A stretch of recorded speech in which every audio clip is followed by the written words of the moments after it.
The entire history of ancient Egypt in under 10 minutes. Let's go. Meet the early Homo sapiens of northern Africa. These folks lived about 8,000 years ago, and they were hunter-gatherers. We'll call them HGs because historians love abbreviations. These HGs are hunting and gathering in the Sahara. Now wait a minute, you might say, isn't the Sahara a desert or a really big hotel in Las Vegas? The answer is yes, and yes. Although the second one feels a little weird in context, at the time the Sahara wasn't a desert at all. It was in a period known as the Green Sahara, also called the African Humid Period. Basically, more rain, more plants, more animals. Picture a hot, humid, savanna-like environment. Throw in a Disney theme park and a topless donut shop. And congratulations, you've invented Florida. This extra rainfall created lakes and rivers, which meant new food sources. Fish. Yep. These people hunted and fished all day. Meanwhile, agriculture began developing wheat and barley. They grew wheat and barley for 1,000 years before someone finally thought of beer. They also domesticated animals for food and labor, which meant even more time for fishing. And honestly, if you're fishing without beer, are you really even fishing?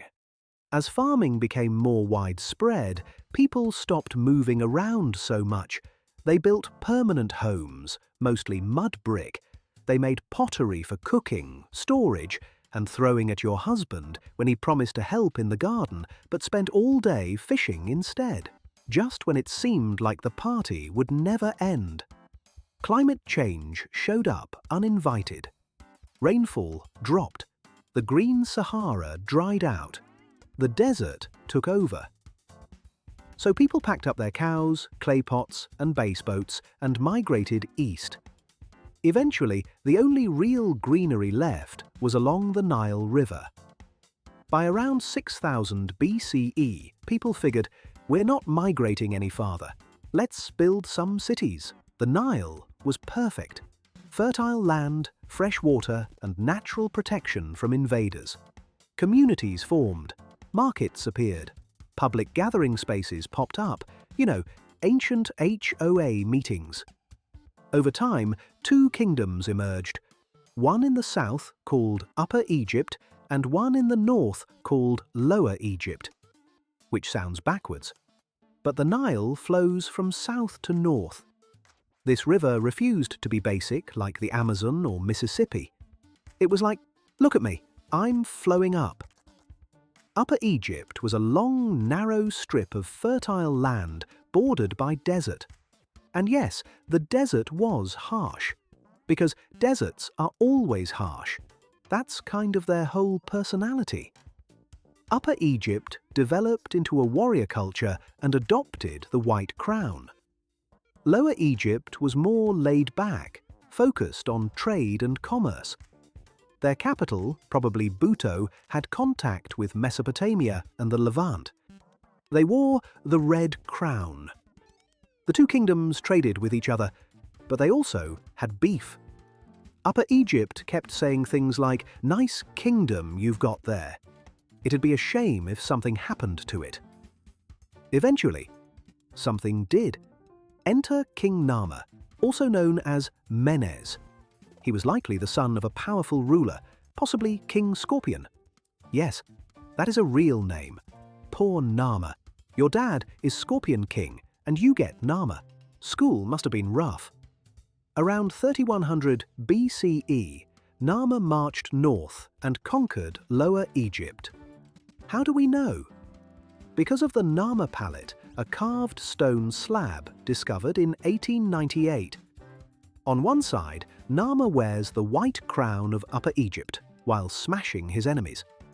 On the other side, he wears the red crown of Lower Egypt. Translation: I own both now. Nama became the first pharaoh, both political and religious leader. He claimed to be the earthly embodiment of the god Horus. Hard to argue with a god. This kicked off the dynastic period and led into what we now call the Old Kingdom. The Old Kingdom, dynasties 3 through 6, was the age of the pyramids. King Djoser built the Step Pyramid at Saqqara, designed by the genius architect Imhotep. Then the 4th dynasty went absolutely unhinged. The Great Pyramid, the Pyramid of Khafre, the Pyramid of Menkaure, the Great Sphinx. These weren't just tombs, they were flexes. Look how organized we are. Thousands of workers, decades of labor, or aliens, I'm not ruling it out. Eventually, power began shifting to local governors. Spoiler, that was a terrible idea. Enter Pepi II, who ruled for about 90 years. Long reign, weak control, droughts hit, famine followed, the government collapsed. Welcome to the First Intermediate Period. Until Mentuhotep II reunified Egypt around 2055 BCE, launching the Middle Kingdom. Things improved again, agriculture thrived, trade expanded, and religion changed. Enter Osiris. For the first time, the afterlife wasn't just for kings. Regular people finally had a shot. Huge hit. But the Middle Kingdom didn't last forever. Weak leadership returned, short reigns followed, and then the Hyksos arrived. Foreign rulers from the Levant who slowly took over the Nile Delta. Upper Egypt was not thrilled. After several failed attempts, a ruler named Ahmose I finally drove them out, using Hyksos technology against them. Chariots, bronze weapons, composite bows, revenge complete. Welcome to the New Kingdom. This period saw Egypt at the height of its power. It also gave us something new, a woman who ruled as king.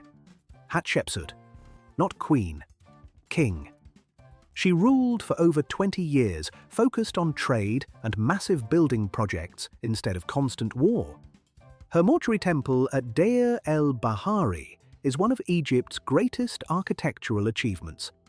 After she died, her stepson Thutmose III erased her from history. Petty, extremely petty. Then came Akhenaten, who tried to replace Egypt's entire religion with worship of a sun disk called Aten. Imagine telling Italy, we're done with Catholicism, now we worship a frisbee. Hard no. After him came King Tut, young, short reign, died before 20, famous only because his tomb wasn't robbed. Thanks, construction debris.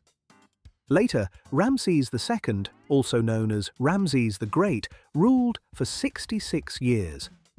He fought the Battle of Kadesh, the largest chariot battle in history. It ended in a stalemate, but Ramses marketed it as a total victory. Classic. After his reign, Egypt slowly declined. More splits, more invasions, Libyans, Nubians, Assyrians. Eventually, Alexander the Great arrived, founded Alexandria, and kicked off Greek rule.